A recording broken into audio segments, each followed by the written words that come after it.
Hello my dear students, how are you? कैसे हैं आप लोग? पढ़ाई लिखाई कैसी चल रही है? आज हम लोग laws of motion, basically dynamics की शुरुआत करते हैं। डायनेमिक्स है क्या?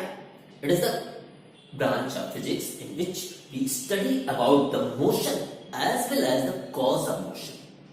कोई भी मोशन किस किस कारण से हो रहा है, चलो कि जो भी मोशन होगा वो फोर्स, मोमेंटम जैसी एक्सटर्नल एजेंसीज या उसके अंदर सेल्फ प्रोड्यूस्ड फोर्स के कारण होगा।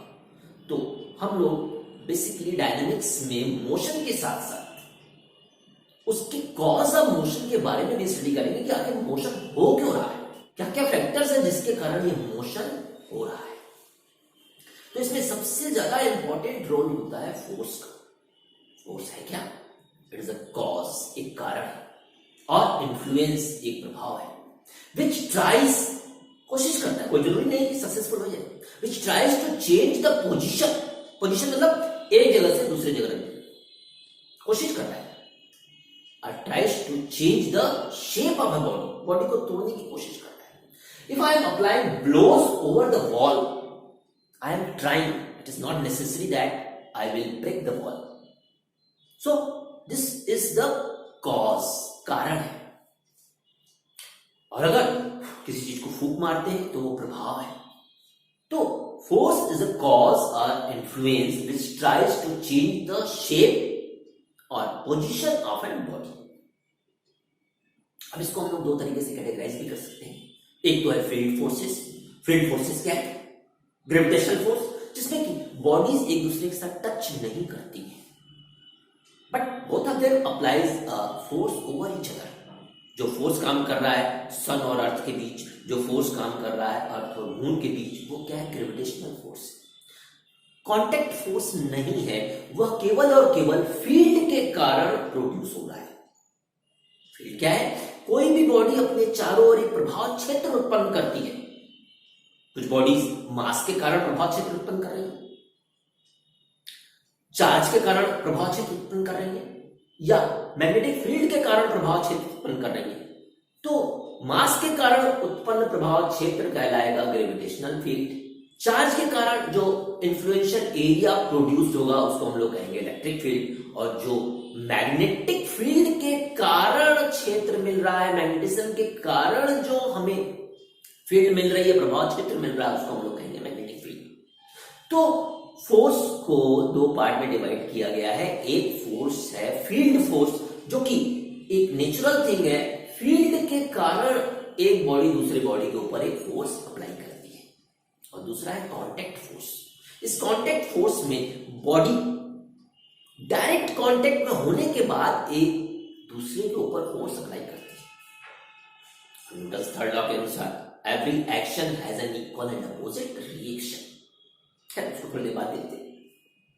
पहले हम लोग ये जान ले कि कांटेक्ट फोर्सेस है क्या। जैसे कोई बॉडी रखी हुई है तो उसका वेट नीचे की ओर काम कर रहा है, नॉर्मल रिएक्शन ऊपर की ओर काम कर रहा है।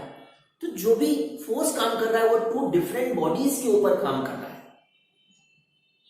कांटेक्ट फोर्स में फोर्स ऑफ फ्रिक्शन आएगा। When one body moves over the another body in contact, then a resistive force works between the two bodies, तो वो कहलाएगा रेजिस्टिव फोर्स या फोर्स ऑफ फ्रिक्शन। इसी तरीके से हम लोग को विस्कस फोर्स वगैरह भी मिलेगा फ्लूइड में। तो कांटेक्ट फोर्स में अगर कोई बॉडी कहीं पे रखी हुई है, उसी सरफेस पे रखी हुई है, ये इस तरीके से बॉडी ऑफ मास m रखा हुआ है, तो वेट नीचे की ओर काम कर रहा है towards the centre of earth, और यह काम कर रहा है ओवर द सरफेस, जिस सरफेस पे रखा है, और एक normal reaction, normal to the surface, ऊपर की ओर काम कर रहा है over the body applied by the surface. तो ये दोनों फोर्सेस एक दूसरे के ऊपर अपना इफेक्ट डालने की कोशिश कर रहे हैं। अगर कोई बॉडी इस तरीके से सर्कुलर शेप की बॉडी किसी भी कोनिकल शेप, दो सरफेस है इस तरह से, उसमें सर्कुलर बॉडी रखी हुई है, आप मास m, तो उसका वेट नीचे की ओर काम करेगा towards the centre of earth, that is mg, अगर इसका मास m है तो। और इसकी नॉर्मल रिएक्शन इस डायरेक्शन में काम करेगी। अगर ये n1 है तो ये वाली हो जाएगी n2। N1 और N2 सरफेस के परपेंडिकुलर डायरेक्शन में काम करेगा और इक्विलिब्रियम में जब मोशन नहीं है तो उस केस में ये N1 और N2 का सम बैलेंस करेगा वेट को। फोर्स को कैटेगराइज करने के बाद हम लोगों को इनर्शिया जानना है। What is inertia? हम लोग बहुत एलिमेंट्री चीजों को पहले जान लें तो आने वाले समय में हम लोग को थोड़ी सी आसानी होगी। What is inertia? Inertia is the natural property, resistive property you can say. If any body is in rest, रुकी हुई है, so try to keep itself in rest, are moving with constant velocity, then it tries to keep itself in the constant velocity motion. मतलब कोई body रुकी है तो रुकी ही रहेगी, चल रही है कांस्टेंट वेलोसिटी से तो चलती ही रहना चाहेगी unless we apply a force over it. मतलब कोई भी बॉडी अपने पोजीशन में चेंज का अपोज करती है। सो इनर्शिया को हम लोग 3 पार्ट में डिवाइड करते हैं। एक तो कहलाती है इनर्शिया ऑफ रेस्ट। अगर कोई बॉडी रुकी है तो रुकी ही रहना चाहेगी जब तक हम उसके ऊपर कोई फोर्स ना अप्लाई करें। दूसरा है inertia of motion. If any body is moving in a particular direction with constant speed then it tries to keep itself in the motion with the same speed unless we apply a force over it. तो दूसरा हो गया inertia of motion. अगर motion में तो motion में रहना चाहेगी without changing the speed. Third है inertia of direction. Inertia of direction में क्या है कि अगर कोई बॉडी किसी पर्टिकुलर डायरेक्शन में मूव कर रही है तो वह अपनी डायरेक्शन को चेंज नहीं करना चाहेगी जब तक कि हम उसके ऊपर एक्सटर्नल फोर्स न लगाएं। तो जब हम लोग इनर्शिया ऑफ मोशन जिसमें कि स्पीड है एंड इनर्शिया ऑफ डायरेक्शन जिसमें कि डायरेक्शन है को क्लब करते हैं तो हमें मिलती है inertia of velocity you can say. तो यहाँ पे 3 तरीके के इनर्शियाज हमें मिल रही हैं। Inertia of rest, inertia of motion, inertia of direction. इस तीनों इनर्शियाज को मिला देते हैं तो न्यूटन्स फर्स्ट लॉ मिल जाता है। न्यूटन्स फर्स्ट लॉ क्या कहता है? If any body is in rest or moving with constant speed in a particular direction then it tries to keep itself in the state of rest or state of motion with same speed in same direction unless we apply a force over it. मतलब वो अपने state of rest या state of motion with same direction को continue करना चाहेगा जब तक कि हम उसके ऊपर कोई फोर्स अप्लाई न करें। ये था first law of Newton. Second law के लिए हम लोगों को मोमेंटम जानना है। Momentum is what? Momentum P आप लोगों से पूछेंगे तो आप कहेंगे this product of mass and velocity. No, it is product of mass and velocity, but this is the mathematical definition of linear momentum. अगर हमारे पास 2 जीप है, जीप मतलब छोटी सी व्हीकल है of same masses and both of them collide with the same strength wall with different velocity. एक collide कर रही है 10 मीटर पर सेकेंड और दूसरी कोलाइड कर रही है विद 20 मीटर पर सेकेंड। हम आपसे पूछेंगे तो किसका इंपैक्ट ज्यादा होगा? सेम स्ट्रेंथ वॉल से टकराएगी तो जिसकी वेलोसिटी ज्यादा होगी उसका इंपैक्ट ज्यादा होगा। तो जब हम लोगों ने मास को कांस्टेंट कर दिया तो वेलोसिटी ने इंपॉर्टेंट रोल प्ले किया। इसका उल्टा देखते हैं। अगर हमारे पास एक ट्रक है एंड एक जीप है, truck heavier than the jeep, both of them moving with the same velocity and collides with the same strength wall. Same strength की वॉल से कोलाइड कर रही है तो उस केस में जो ट्रक होगा वह ज्यादा इफेक्ट डालेगी। इसका मतलब ये हुआ कि जब हमने वेलोसिटी को कांस्टेंट कर दिया तो मास ने इंपॉर्टेंट रोल प्ले किया। वेलोसिटी को कांस्टेंट करने पे इंपॉर्टेंट रोल प्ले कर रही है mass. It is the quantity means related to mass. It is quantity of motion contained in the moving body. किसी भी मूविंग बॉडी में वेलोसिटी जो कि मोशन को डिस्क्राइब कर रही है बताती है और क्वांटिटी ऑफ मैटर जो कि उसके मास को बताता है, उन दोनों के कारण हमें जो फिजिकल पैरामीटर मिलता है that is known as momentum. तो मोमेंटम हम लोग क्या कर सकते हैं? It is quantity of motion content in a moving body. तो मोमेंटम के लिए मूविंग बॉडी होना बहुत जरूरी है, मतलब बॉडी का मोशन में होना बहुत जरूरी है। फिर आता है Newton second law. Newton second law क्या कहता है? F force is directly proportional to rate of change of momentum। यह rate of change of momentum के directly proportional है। जब हम लोग प्रोपोर्शनलिटी साइन को हटाते हैं तो यहाँ कांस्टेंट की वैल्यू n केस में 1 आती है, तो F इज इक्वल टू मिलता है dp by dt। So rate of change of momentum is known as force.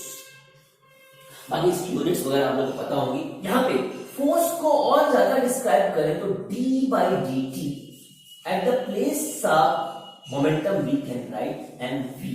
तो यहाँ पे मिल जाएगा F is equal to d by dt। Mass बाहर निकल गया क्योंकि कांस्टेंट है, टाइम के साथ वेरी नहीं करेगा, तो यहाँ पे है dv बाई dt। मास अपनी जगह dv by dt is what acceleration. So यहाँ पे हम लोग को एक फॉर्मूला मिल गया F is equal to ma। तो न्यूटन सेकंड लॉ हम लोगों को ये बताता है कि force is directly proportional to rate of change of momentum, या इससे अल्टीमेटली हम लोग को मिल रहा है F is equal to ma। फिर न्यूटन्स थर्ड लॉ क्या कहता है कि every action has an equal and opposite reaction. हर एक्शन का एक रिएक्शन होता है अगर दो बॉडीज एक दूसरे के साथ सिस्टम बना रही है। तो उस केस में F1 is equal to minus F2 या F12 is equal to minus F21। एक दूसरे के साथ एक सिस्टम बनाने पर दोनों बॉडीज एक दूसरे के ऊपर equal and opposite force apply करती है। पर ये इक्वल एंड अपोजिट फोर्स जिसको हम लोग एक्शन रिएक्शन के नाम से जानते हैं, ये टू डिफरेंट बॉडीज के ऊपर काम करता है। यहाँ पे जैसे वेट नीचे की ओर काम कर रहा था तो नॉर्मल रिएक्शन ऊपर की ओर काम कर रहा था। ये दो डिफरेंट बॉडीज के ऊपर काम कर रहा है। वेट काम कर रहा है over the surface and reaction काम कर रहा है over the body of mass m which is placed at the surface। अब इसके साथ साथ हम लोग को देखना है law of conservation of linear momentum. अगर किसी भी बॉडी के ऊपर कोई नेट फोर्स काम नहीं कर रहा है तो बॉडी या बॉडीज का मोमेंटम, सिस्टम का मोमेंटम रिमेन कांस्टेंट। अगर सिस्टम आप सो मेनी बॉडीज है, बहुत सारी बॉडीज मिलकर एक सिस्टम फॉर्म कर रही है, तो उनके ऊपर अगर कोई नेट फोर्स काम न करे तो उस केस में हर एक बॉडी का individual momentum remain constant, or you can say change of momentum of the bodies before collision will be equal to after collision। तो law of conservation of linear momentum में अगर कोई भी सिस्टम बहुत सारी बॉडीज से मिलके काम कर रहा है तो नेट फोर्स जीरो होने की अवस्था में, फोर्स इज जीरो, तो उस केस में कोलिजन से पहले का मोमेंटम का सम कोलिजन के बाद के मोमेंटम के सम के बराबर होगा। इसको हम लोग चाहे तो प्रूफ भी कर सकते हैं। प्रूफ करने के लिए अगर नेट फोर्स यहां से हम लोग जीरो ले रहे हैं तो जीरो इज इक्वल टू हम लोग मिल जाएगा dp बाई dt से मल्टीप्लाई करेंगे तो ये जीरो मिल जाएगा, तो zero is equal to dp को हम लोग लिख सकते हैं p2 माइनस p1। सो मतलब p2 is equal to what p1। इसका मतलब ये हुआ कि अगर दो बॉडीज आपस में सिस्टम की तरह से बिहेव कर रही है तो चेंज ऑफ मोमेंटम जीरो है, तो initial momentum will be equal to final momentum. अगर हम लोग के पास दो बॉडीज हैं और दोनों कोलाइड कर रही हैं, कोलिजन के पहले का मोमेंटम एंड कोलिजन के बाद का मोमेंटम इक्वल होगा law of conservation of linear momentum से, तो उस केस में हम लोगों को मिल जाता है delta p1 is equal to minus delta p2। इसको हम लोग प्रूव भी कर सकते हैं। अगर हमारे पास दो बॉडीज हैं जिनके मासेस हैं m1 and m2, they are moving with velocity u1 and u2, same direction में दोनों मूव कर रही हैं, इस केस में u2 is more than u1। u1 से बड़ा है तभी तो कोलिजन होगा। आफ्टर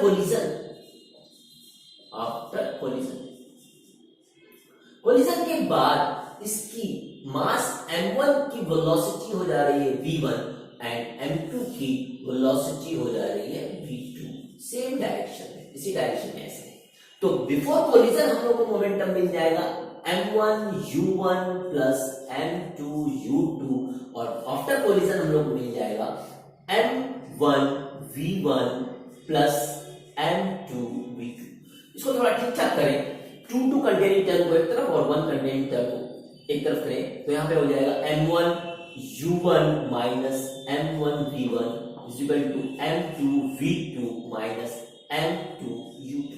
इसको थोड़ा ठीक ठाक करें, m1 को कॉमन ले लें तो u1 minus v1 is equal to m2 को कॉमन लेने के बाद यहां पे हो जाएगा v2 माइनस u2। या माइनस साइन भी कॉमन ले लें तो माइनस m1 पलट जाएगा, ये माइनस वाला प्लस, प्लस वाला माइनस हो जाएगा, तो यह हो जाएगा v1 minus u1 is equal to m2। Here final velocity of second body minus initial velocity of second body, तो यहां पर हम लोग को मिल जाएगा डेल्टा v2 सेकंड बॉडी के चेंज इन वेलोसिटी। और ठीक इसी तरीके से माइनस साइन कॉमन लेने के बाद है m1 यहाँ पे रहेगा डेल्टा v1, तो इसको हम लोग लिख सकते हैं अगले स्टेप में, this is m is independent, m तो वही का वही रहेगा, तो हम लोग लिख सकते हैं माइनस बार है delta m1 v1 is equal to delta m2 v2। इसका मतलब ये होगा minus delta p1 is equal to delta p2, minus sign के साथ, तो चेंज ऑफ मोमेंटम दोनों का अपोजिट डायरेक्शन में होगा, या इसको लिख सकते हैं delta p1 plus delta p2 is equal to 0। अब हम लोग को देखना है कि out of the three law which one is ultimate law, ultimate law कौन है। तो पहले हम लोग देखेंगे first law with the help of second law. If any body is in rest, अगर कोई बॉडी रुकी हुई है तो उसका एक्सेलरेशन 0 होगा क्योंकि कोई वेलोसिटी भी नहीं है, और कोई बॉडी अगर मूव कर रही है with constant velocity, first law में क्या है, if any body is rest or moving with constant velocity, तो अगर कांस्टेंट वेलोसिटी से मूव कर रही है तो भी उसका एक्सेलरेशन 0 होगा। रुकी होने की जगह पे चलते समय उसका एक्सेलरेशन 0 है, तो दोनों ही केसेस में net force working over the body is 0। तो अगर नेट फोर्स उसके ऊपर 0 काम कर रहा है, इसका मतलब अपने स्टेट ऑफ रेस्ट या स्टेट ऑफ मोशन को उसे दोबारा चेंज करने के लिए एक एक्सटर्नल फोर्स की जरूरत होगी। रुकी है तो फोर्स 0 है क्योंकि वेलोसिटी 0 है और एक्सेलरेशन भी 0 है, और अगर कांस्टेंट वेलोसिटी से मूव कर रही है तो भी उसकी एक्सेलरेशन 0 होने के कारण फोर्स 0 है। तो अगर कोई बॉडी रुकी है या कांस्टेंट वेलोसिटी से मूव कर रही है तो दोनों ही केसेस में उसके ऊपर नेट फोर्स 0 काम कर रहा है, तो उसकी स्टेट ऑफ रेस्ट या स्टेट ऑफ मोशन को चेंज करने के लिए हम लोगों को एक एक्सटर्नल फोर्स लगाना पड़ेगा। तो F इक्वल टू ma से हम लोग फर्स्ट लॉ को प्रूव कर ले रहे हैं। अल्टीमेट लॉ हम लोग के पास सेकंड लॉ है। अब हम लोग सेकंड लॉ से थर्ड लॉ को अगर प्रूव करना चाहें तो law of conservation of linear momentum की हेल्प लेंगे, और यहाँ पे डेल्टा t से डिवाइड कर दे, तो डेल्टा t से इसमें डिवाइड करने पे minus delta p1 divided by delta t is equal to delta p2 divided by delta t। तो ये हम लोग को मिल जाएगा rate of change of momentum, and this rate of change of momentum is known as force minus F1 is equal to F2। तो इस case में इक्वल एंड अपोजिट फोर्स लगाएंगे जो कि दो डिफरेंट बॉडी के ऊपर काम करेगा। तो हम लोगों ने न्यूटन सेकेंड लॉ से, जो कि अल्टीमेट लॉ है, फर्स्ट लॉ और थर्ड लॉ प्रूव कर लिया। यहाँ पे एक और चीज है जिसका नाम है इंपल्स ऑफ फोर्स, जिसको हम लोग इंपल्स के नाम से जानते हैं। Impulse of force is the force working over a body for very very short moment. बहुत कम टाइम के लिए अगर कोई फोर्स किसी बॉडी के ऊपर काम कर रहा है तो उसे हम लोग कहते हैं impulse of force, and this impulse की वैल्यू होती है F force into delta T. तो अगर हम लोग इंपल्स को थोड़ा और इलॉबरेट करें तो F इज इक्वल टू हम लोग लिख सकते हैं m में a की जगह हम लोग लिख सकते हैं delta v by delta T, and यहाँ पे भी डेल्टा टी है, डेल्टा टी से डेल्टा टी कैंसिल हो गया तो हम लोग को मिला m डेल्टा v। यहाँ पे हम लोग लिख सकते हैं delta m v means change of momentum. तो इंपल्स की वैल्यू, क्योंकि ऐसे कुछ क्वेश्चंस आप लोगों को मिलेंगे, impulse is equal to change of momentum. कोई भी जूडो कराटे वाला बहुत कम टाइम के लिए फोर्स अप्लाई करता है, तो जब बहुत कम टाइम के लिए फोर्स अप्लाई करेगा, टाइम छोटा होने पे, टाइम की वैल्यू अगर छोटी है तो फोर्स का इंपैक्ट ज्यादा होगा या फोर्स बढ़ जाएगा। फोर्स को बढ़ाने के लिए हम लोग दो काम कर सकते हैं, एक तो टाइम घटा दें या चेंज ऑफ मोमेंटम बढ़ा दें। तो जूडो कराटे वाला टाइम को घटाता है तो फोर्स बढ़ गया, अब वो चेंज ऑफ मोमेंटम को भी कैसे बढ़ाता है उसको देखिए। अगर हम लोग कोई बॉल अगर किसी वॉल के ऊपर फेंकते हैं, ये बॉल गई और यहां पे स्टिक हो गई, स्टिक हो जाने के कारण इसका जो मोमेंटम होगा, जाने का मोमेंटम हो जाएगा P1 is equal to m into v, and जाके चिपक गई तो P2 इज इक्वल टू 0, वापस नहीं आ रही। P2 यहाँ पे 0 हो गया, तो डेल्टा P की वैल्यू हम लोगों को इस केस में मिल जा रही है final minus initial. Final minus initial means minus mv। तो चेंज ऑफ मोमेंटम इस केस में मिला माइनस mv। किसका है ये? बॉल का। तो how much momentum it will transfer to the ball? Ball का चेंज ऑफ मोमेंटम है माइनस mv, तो कितना मोमेंटम वो ट्रांसफर करेगी? That will be mv। तो mv मोमेंटम ट्रांसफर हो रहा है टू द वॉल, वॉल पे mv मोमेंटम ट्रांसफर हुआ। जाके अगर आपने हाथ रोक दिया किसी के ऊपर तो उस केस में मोमेंटम होगा mv। पर अगर वो बॉल रिफ्लेक्ट होके वापस आ जाए, यहां से गई और ये सेम वेलोसिटी से अगर वापस आ जाए, मान लेते हैं कि सेम वेलोसिटी से बॉल वापस आ जा रही है, तो जाने की वेलोसिटी v और रिटर्निंग वेलोसिटी भी v है। तो इस केस में p1 की वैल्यू हो जाएगी m इंटू v जाने की, एंड p2 की वैल्यू यहां पे हो जाएगी माइनस mv।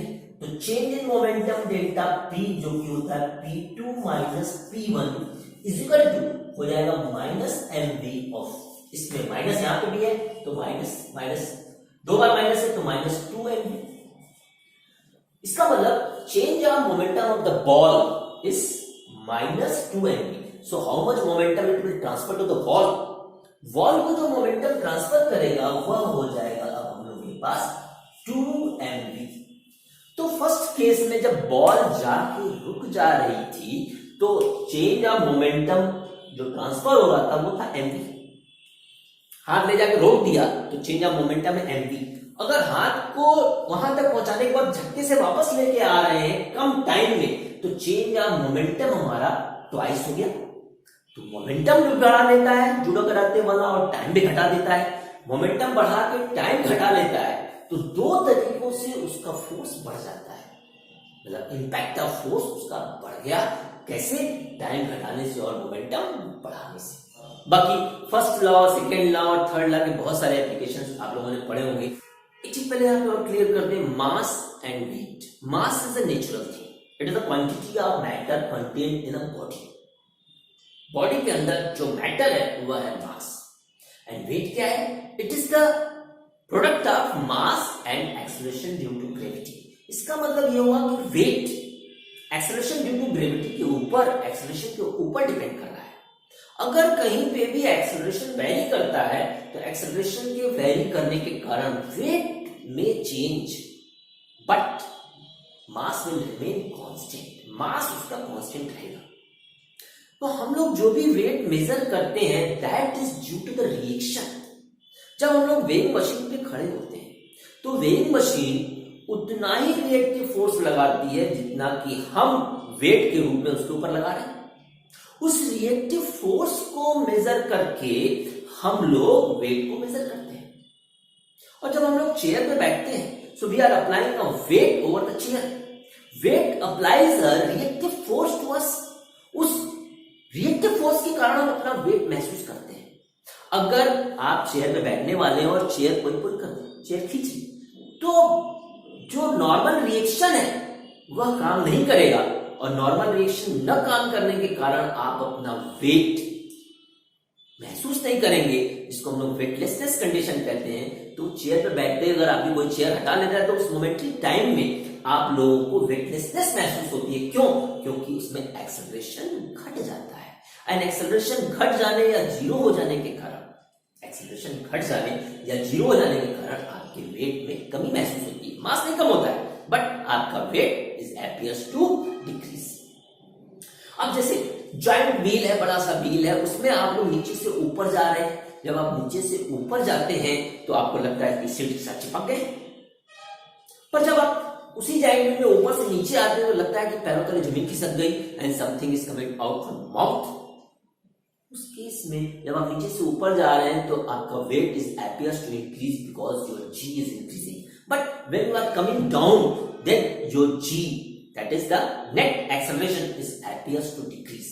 वह G की वैल्यू कम होने के कारण आपका वेट कम होता प्रतीत होता है, तो आप वेटलेसनेस का महसूस करते हैं, और उस वेटलेसनेस के कारण आपके इंटरनल चेंजेस आते हैं जिसके कारण घबराहट होती है। पर अगर आप लोग इसकी प्रैक्टिस 4-5 बार करें, अगर आप लोग 4-5 बार जॉइंट व्हील पे चढ़े तो धीरे धीरे आपकी बॉडी उसके लिए हैबिचुअलाइज हो जाएगी और तब आपको वो घबराहट या परेशानी नहीं होगी। अब हम लोग अगले टॉपिक में एपरेंट चेंज ऑफ वेट देखेंगे इन द लिफ्ट।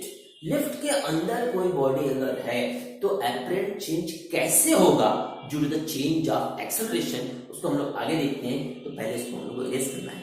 यहाँ पे अब हम लोग apparent change of weight of the body in the lift देखेंगे। मान लेते हैं कि ये लिफ्ट है जिसमें कि एक बॉडी ऑफ मास m रखी हुई है। ये बॉडी ऑफ मास m है। अगर लिफ्ट रुकी हुई मतलब उसकी वेलोसिटी जीरो है, या velocity v is equal to constant. तो दोनों ही केसेस में a acceleration will be equal to what, zero.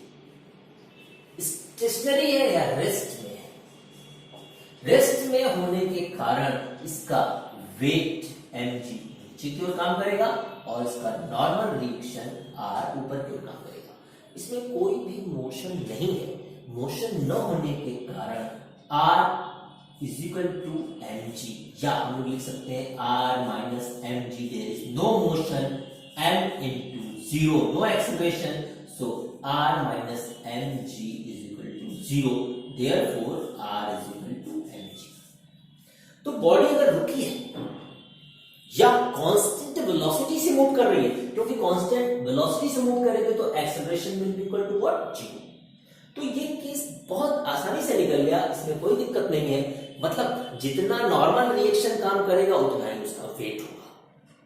Second case में अगर लिफ्ट ऊपर जा रही है, लिफ्ट अगर a एक्सेलरेशन से ऊपर जा रही है, मान लेते हैं लिफ्ट है, लिफ्ट a एक्सेलरेशन से ऊपर जा रही है, उसमें बॉडी ऑफ मास m रखा हुआ है। This lift is going up, मतलब ये ऊपर जा रही है, लिखा हुआ है लिफ्ट। तो अब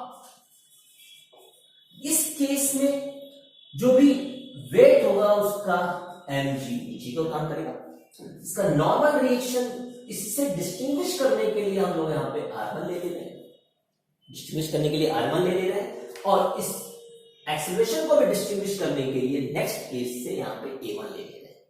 तो यहाँ इस केस में बॉडी ऊपर जा रही है, इसका मतलब r1 will play prominent role than at the weight mg।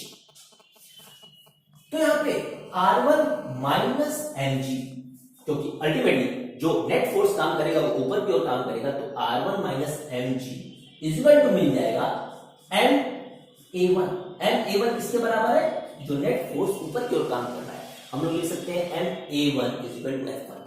तो नेट फोर्स जिसके कारण बॉडी ऊपर जा रही है वह है हम लोग के पास r1 माइनस mg। तो यहां पे हम लोग को मिल जाएगा r1 is equal to ma1 plus mg। तो r1 will be equal to, m को कॉमन ले लें तो यहां पे मिल जाएगा a1 प्लस g। इस r1 के कारण ही वह एक वेट एक्सपीरियंस कर रहा है, तो उसका एपरेंट वेट कितना हो जाएगा? एपरेंट वेट, यहाँ पे एपरेंट वेट की value r1 is equal to हो जाएगी ma1 plus g। Normal case में जब लिफ्ट रुकी हुई थी तो वेट उसका था mg के बराबर।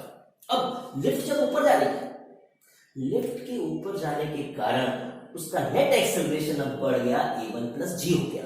नेट एक्सेलरेशन बढ़ गया तो उसका नॉर्मल रिएक्शन बढ़ गया, और नॉर्मल रिएक्शन के कारण ही वह बॉडी वेट एक्सपीरियंस करेगी। तो अगर हम यहाँ पे मशीन रख दे, वेइंग मशीन रख देते हैं और लिफ्ट को ऊपर ले जाते हैं, तो the weight of the body appears to increase, मतलब अब उसका बढ़ा हुआ वेट हमें मिलता है। यहाँ पे अगर एक्सेलरेशन निकालें तो नॉर्मल रिएक्शन के लिए, जो कि एक फोर्स ही है, यहाँ पे हम लोग को मिल जाएगा mass of the body which is placed inside the lift, और उसका नेट एक्सेलरेशन हम यहाँ पे मान ले रहे हैं अल्फा 1। तो ये हो जाएगा ma1 plus g। m cancel हो गया तो नेट एक्सेलरेशन जिसके कारण वह ऊपर जा रही है, नेट एक्सेलरेशन जिसके कारण वो ऊपर जा रही है, उस अल्फा 1 की वैल्यू मिल जाएगी a1 प्लस g। तो उसका वेट बढ़ गया। ठीक उसी तरीके से जब giant wheel, vertical giant wheel जो मेरे ठेले में लगता है, उसमें जब नीचे से ऊपर जाते हैं तो वेट हम लोगों का बढ़ गया। अब थर्ड केस देखते हैं। थर्ड केस में lift is getting down instead of going up, now lift is getting down. इसमें लिफ्ट नीचे आ रही है, पहले वाले एक्सेलरेशन से डिस्टिंग्विश करने के लिए हम लोग लेके चल रहे हैं A2, इसमें बॉडी ऑफ मास m रखी हुई है। नॉर्मल रिएक्शन को भी डिस्टिंग्विश करने के लिए हम R2 लेके चल रहे हैं और यहाँ पे हम लोगों के पास वेट mg। इस केस में mg प्रोमिनेंट रोल प्ले करेगा क्योंकि ओवरऑल मोशन नीचे की ओर है, लिफ्ट नीचे आ रही है, तो अब यहाँ पे mg बड़ा हो गया। किससे बड़ा हो गया? R2 से। कितना बड़ा हो गया? F2 के बराबर। और इस F2 की वैल्यू हम लोगों को मिलेगी mass of the body which is placed and acceleration A2। Net acceleration नहीं है, ये जिस एक्सेलरेशन से लिफ्ट नीचे आ रही है वो एक्सेलरेशन है। अब R2 के कारण ही वो वेट एक्सपीरियंस करेगी, तो R2 को उधर करके इसको इधर ट्रांसफर कर देते हैं, तो हम लोग को मिल जाएगा mg minus ma2 is equal to R2। यहां से m कॉमन ले लें तो g minus a2 is equal to R2। तो अब जो एपरेंट वेट होगा वह हो जाएगा g माइनस a2। यहां इस केस में पहले से वेट कम लगेगा क्योंकि a2 की वैल्यू थोड़ी तो होगी। अगर g की वैल्यू 9.8 है और a की वैल्यू 2 मीटर पर सेकेंड स्क्वायर है, तो 9.8 में से 2 अगर घटा देंगे तो 7.8 मिलेगी। ये कम हो जाएगा तो R2 भी कम हो जाएगा। R2 मतलब एपरेंट वेट विल डिक्रीज। तो यहां पे हम लोगों को एपरेंट वेट हम लोगों को इतना मिल रहा है। इस एपरेंट वेट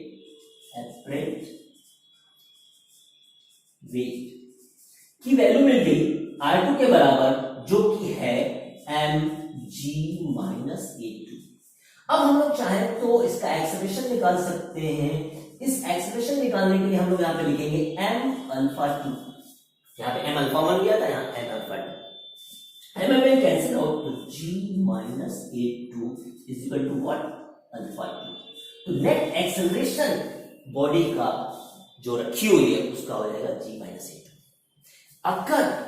अगर a2 की वैल्यू 9.8 या g के बराबर हो तो g माइनस g 0, तो उस केस में बॉडी फ्रीली फॉलिंग बॉडी की तरह से फॉल करेगी, मतलब उसका कंप्लीट वेट 0 हो जाएगा क्योंकि नेट एक्सेलरेशन उसका 0 हो जाएगा। तो जब बॉडी ऊपर से नीचे आ रही है तो उसमें एक्सेलरेशन में कमी होने के कारण, नेट एक्सेलरेशन में कमी होने के कारण its weight will appears to decrease, और नीचे से ऊपर जाते समय net weight appears to increase. जो भी एयर फोर्स में पायलट्स होते हैं उसमें वेरिएशन ऑफ जी की उनको प्रैक्टिस कराई जाती है। हम लोग एक जायंट व्हील में जब नीचे से ऊपर जा रहे हैं और ऊपर से नीचे आ रहे हैं तो 2 मीटर पर सेकेंड स्क्वायर के डिफरेंस के कारण बहुत ज्यादा चेंज महसूस करते हैं। पायलट्स तो एयर में लूमिंग करते हैं, गोल गोल चक्कर काट रहे हैं, हाई स्पीड पे मूव कर रहे हैं, एक्सेलरेशन में जबरदस्त चेंज होगा। कभी प्लेन उल्टा भी चलाना है तो ब्रेन नीचे होगा, सारा ब्लड सर्कुलेशन ब्रेन में होगा। उस केस में उनको अपनी कंडीशन को कंट्रोल करना है, तो कंट्रोल करने के लिए उनकी प्रैक्टिस कराई जाती है। पायलट्स को अपनी कंडीशन को कंट्रोल करने के लिए उन लोगों को नीचे से ऊपर जाते समय 50 मीटर पर सेकेंड स्क्वायर की प्रैक्टिस करवाई जाती है और ऊपर से नीचे आते समय -30 मीटर पर सेकेंड स्क्वायर की प्रैक्टिस कराई जाती है। बेसिकली ये A1 और A2 की वैल्यू अगर हम 40 ले लें तो नीचे से ऊपर जाते समय 40 प्लस ऑलमोस्ट 10, ये हो गया 50। तो नीचे से ऊपर जाते समय 50 मीटर पर सेकेंड स्क्वायर की प्रैक्टिस कराई जाती है और ऊपर से नीचे आते समय g की वैल्यू ऑलमोस्ट 10 है और A2 अगर हम 40 ले लेते हैं तो 10 minus 40 is equal to what? -30।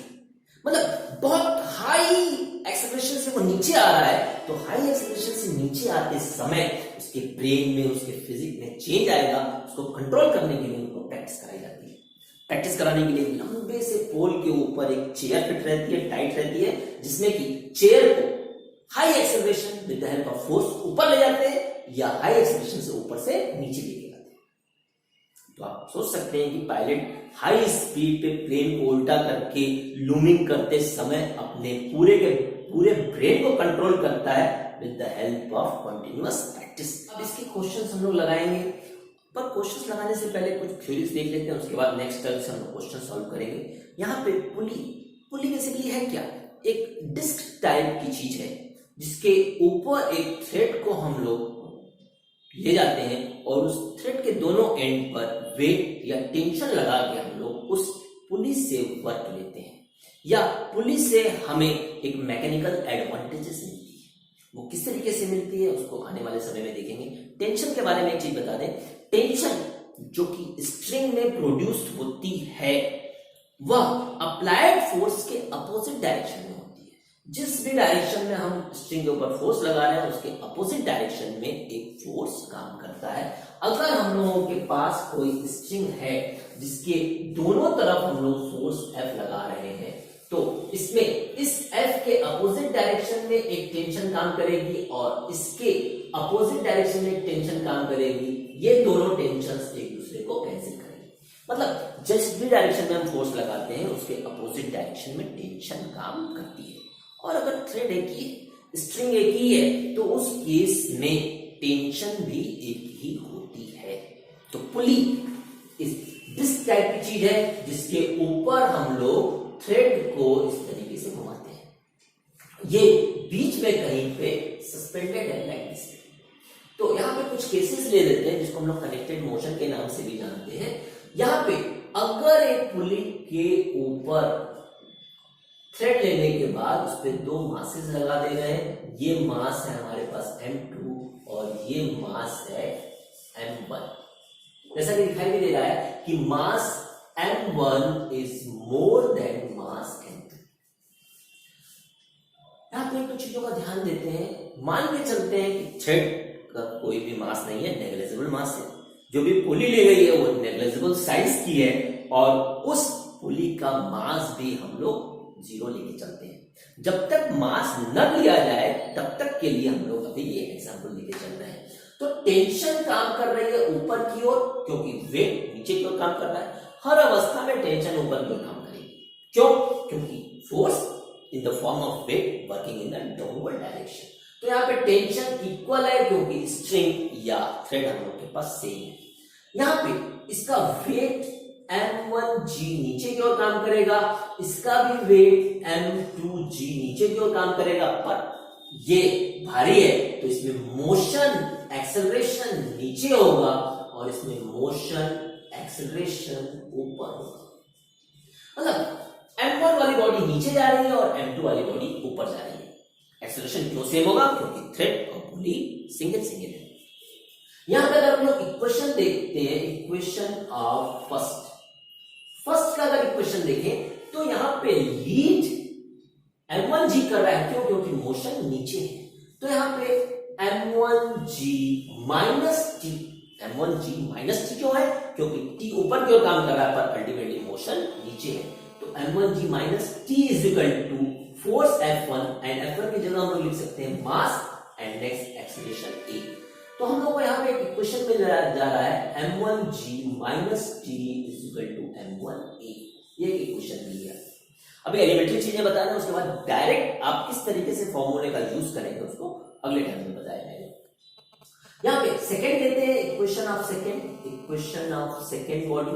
Second body में हम लोग को इक्वेशन देने के लिए बॉडी का मोशन ऊपर है, इसका मतलब T प्रोमिनेंट रोल प्ले कर रहा है। तो T माइनस M2G, वेट नीचे है टेंशन ऊपर है, is equal to net force जो कि हो जाएगा M2A। अब इन दोनों इक्वेशंस को सॉल्व करके हम लोग T1, दोनों इक्वेशंस को सॉल्व करके हम लोग T और A की वैल्यू को निकाल सकते हैं। अगर ऐड करें तो TT विल कैंसिल आउट। उस केस में हम लोगों को एक्सेलरेशन A की वैल्यू मिल जाएगी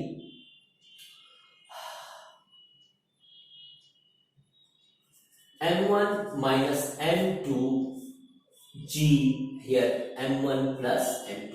तो एक्सेलरेशन हम लोगों को ये मिलेगा मास का difference divided by sum of masses of mass का difference divided by sum of masses into G। और यहाँ पे अगर टेंशन निकालें तो टेंशन की वैल्यू हम लोग को मिल जाएगी 2m1m2 divided by m1 plus m2 into जी।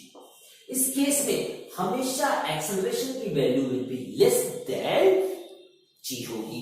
क्यों? क्योंकि ऊपर न्यूमरेटर में m1 माइनस m2 है, m1 माइनस m2 होने के कारण न्यूमरेटर की वैल्यू हमेशा डिनोमिनेटर से कम होगी। उस केस में ये वैल्यू लेस देन 1 होगी, तो a की वैल्यू हमेशा लेस देन 1 होगी। इसमें और बहुत सारे एग्जांपल्स हैं। अगर किसी टेबल के ऊपर एक टेबल इस तरह से ले रहे हैं, उस पे एक पुली के थ्रू एक body of mass m attached है, इस तरीके से है।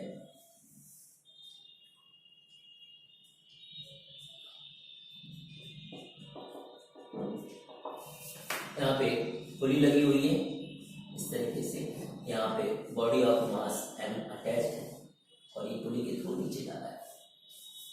यहाँ पे ये m1 ले रहे हैं, ये है बॉडी ऑफ मास m2। तो वेट इसका नीचे की ओर काम करेगा जो कि हो जाएगा m1g। टेंशन इसकी ऊपर की ओर काम करेगी और इसमें भी tension will be towards the पुली, इधर की ओर काम कर रही है। दोनों में सेम ही एक्सेलरेशन प्रोड्यूस होगा। तो पहले हम लोग फर्स्ट बॉडी का इक्वेशन लिखे तो सिमिलर ऊपर के तरीके से मिल जाएगा। ये हम लोग को मिल जाएगा m1g minus t equal to m1e। और ऊपर वाले बॉडी का जो इक्वेशन मिलेगा उसमें वेट नीचे है, नॉर्मल रिएक्शन ऊपर एक रखी हुई बॉडी है, तो वेट और नॉर्मल रिएक्शन एक दूसरे को कैंसिल कर देंगे। इसमें वेट का कोई रोल नहीं है। यहाँ पे t इक्वल टू हम लोग को मिल जाएगा m2a। तो इस t की वैल्यू रख के हम लोग a और टेंशन को निकाल सकते हैं। ये दोनों बहुत आसान से केस है।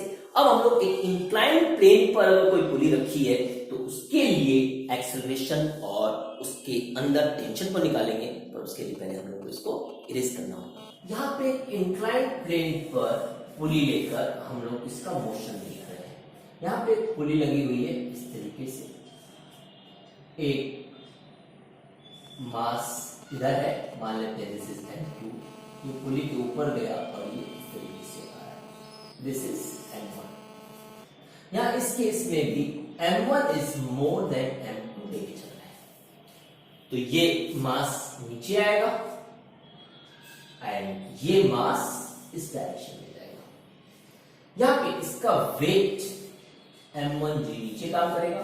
अगर ये एंगल थीटा है तो यहां से कुछ चेंजेस हम लोगों को मिलेंगे। इसका वेट इस डायरेक्शन में काम करेगा, दैट इज m2g। दोनों ही में सेम स्ट्रिंग है तो टेंशन की वैल्यू टुवर्ड्स द पुली होगी, तो टेंशन हम लोग के पास इतनी मिल गई। यहां पे वेट m2g काम कर रहा है। इस वेट m2g के दो कंपोनेंट होंगे, एक कंपोनेंट परपेंडिकुलर मिलेगा इस डायरेक्शन में और दूसरा कंपोनेंट मिलेगा along the direction of surface.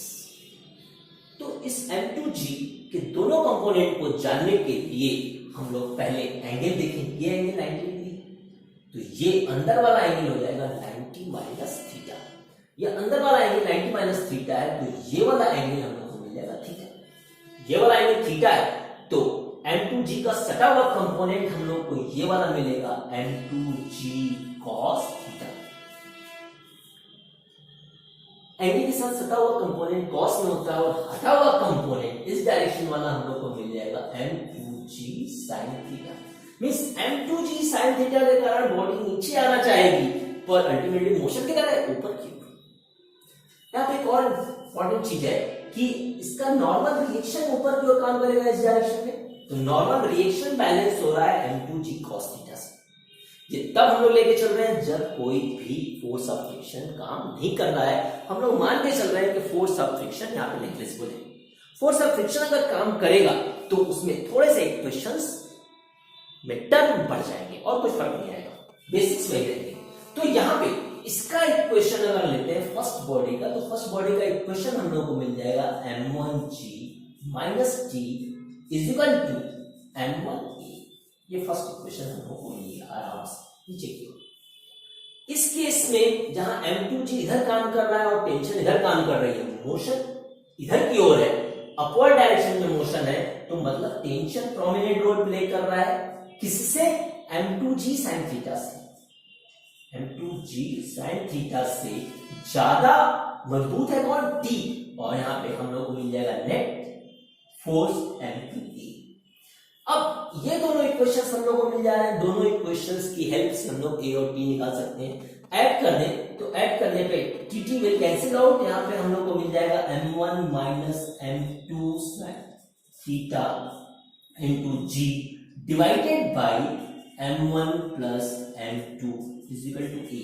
Net acceleration ये मिलेगा जब सॉल्व करेंगे। तो यहां पे अगर साइन थीटा की वैल्यू ये बढ़ाते हैं तो साइन थीटा में जैसे जैसे एंगल बढ़ेगा, जैसे जैसे थीटा बढ़ेगा साइन थीटा की वैल्यू बढ़ेगी, तो जो सब्ट्रैक्टिंग पार्ट है वो बढ़ेगा और एक्सेलरेशन की वैल्यू, अगर सब्ट्रैक्टिंग पार्ट बढ़ेगा तो ओवरऑल वैल्यू विल डिक्रीज, जब वैल्यू कम होगी तो एक्सेलरेशन विल डिक्रीज।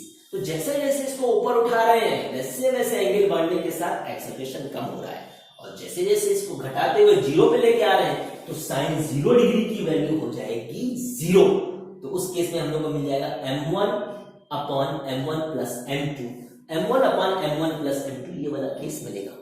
तो इस इंक्लाइन प्लेन में एक इंपॉर्टेंट चीज आई कि m2g sin theta is working opposite to the direction of tension, और यहाँ पे हम लोग टेंशन को प्रोमिनेंटली वर्क करा रहे हैं, तो मोशन टेंशन के डायरेक्शन में होगा तब जब हम लोग फोर्स ऑफ फ्रिक्शन को इग्नोर करके चल रहे हैं। यहाँ पे एक और इंपॉर्टेंट चीज याद रखिएगा, आने वाले समय में जरूरत पड़ेगी, कि नॉर्मल रिएक्शन को बैलेंस कर रहा है m2g cos theta, means cos component of weight is balancing the normal reaction of the body. अगले वीडियो लेक्चर में हम लोग कुछ न्यूमेरिकल प्रॉब्लम सॉल्व करेंगे, उस न्यूमेरिकल प्रॉब्लम से आप लोगों का कॉन्सेप्ट और ज्यादा क्लियर होगा। इंस्टेड ऑफ 1 और 2 बॉडीज हम लोग 2-3 बॉडी इस इंक्लाइंड सरफेस या प्लेन सरफेस पे लेकर उन दोनों बॉडीज के बीच रिएक्शन या टेंशन की वैल्यू को निकालेंगे। तो इस वीडियो लेक्चर में इतना ही है, आने वाले वीडियो लेक्चर में हम लोगों को कुछ न्यूमेरिकल प्रॉब्लम्स मिलेंगे। Okay, have a nice day.